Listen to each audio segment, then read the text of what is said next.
Did you know that being thrown in jail for drinking too much actually saved one man's life when a volcano killed 30,000 people? In 1902, Mount Pelée was about to change everything on the island of Martinique.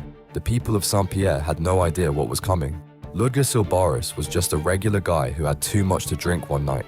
The police locked him up in an underground prison cell as punishment. The cell had thick stone walls and barely any air holes. Then Mount Pelée exploded.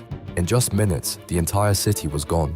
Burning ash and gas killed every single person, all 30,000 residents, every person except one.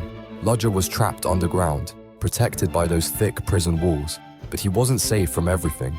The heat gave him terrible burns all over his body. 4 days later, rescue workers heard him calling for help. They pulled him out, the only survivor of the deadliest volcanic disaster ever. Later, he joined the circus to tell his amazing story to people around the world.